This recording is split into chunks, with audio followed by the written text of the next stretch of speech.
Comment évacuer l'émotion de la colère? Salut, c'est François. Si tu as regardé la dernière conférence en live que j'ai faite, et si tu l'as vu en replay peut-être, tu sais déjà que si tu as une pensée, tu vas te connecter à une pensée, à un souvenir qui n'est pas confortable, un souvenir qui a créé certains programmes à l'intérieur de toi. Ça va créer un état chimique et c'est une émotion. Et plus spécifiquement pour la colère, aujourd'hui, j'ai envie de te lire une histoire, si tu le veux, et après, je vais te partager ce que je peux en penser et ce que je peux en dire par rapport à ce que je sais déjà.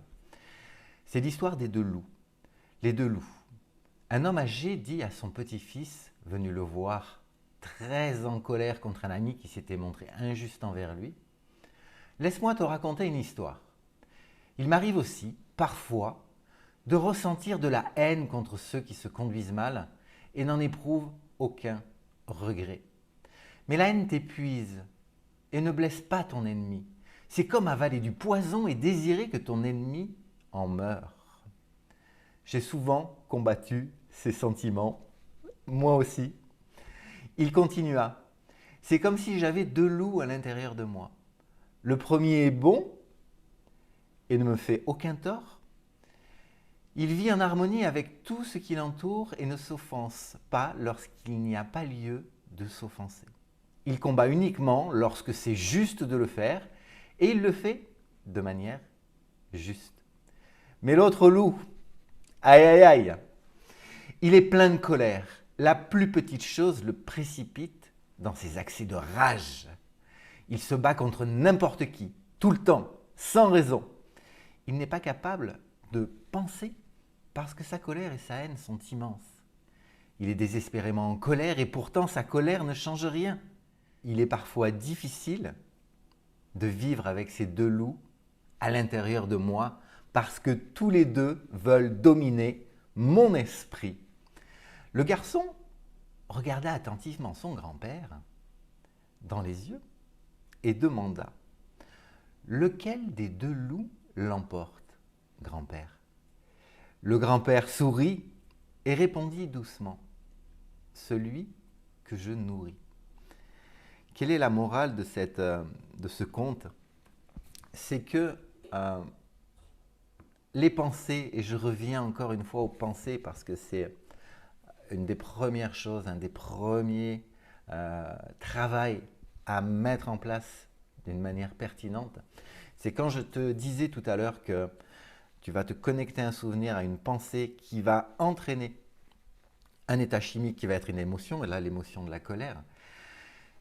Ça, c'est là qu'il faut aller travailler. Changer les pensées automatiques. Si aujourd'hui tu vas ressentir du reproche, de la haine, de la rage, parfois c'est l'envie de se venger. Tout ça, biologiquement, ça va vraiment affecter les 50 000 milliards de cellules qui composent ton corps.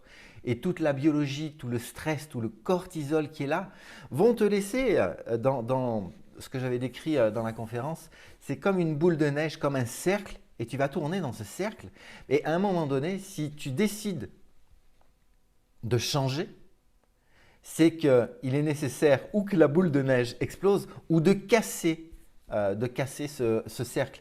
Et pour casser ce cercle, c'est déjà prendre conscience que tes pensées créent ta réalité. Je le dis, je le répète, je le répéterai, les pensées créent la réalité matérielle, physique et une réalité biologique également. Et à partir du moment où tu ne changes rien, les choses vont continuer de la même manière, voire s'aggraver. S'aggraver pourquoi? Parce que le cerveau va entraîner un processus d'addiction à certaines émotions.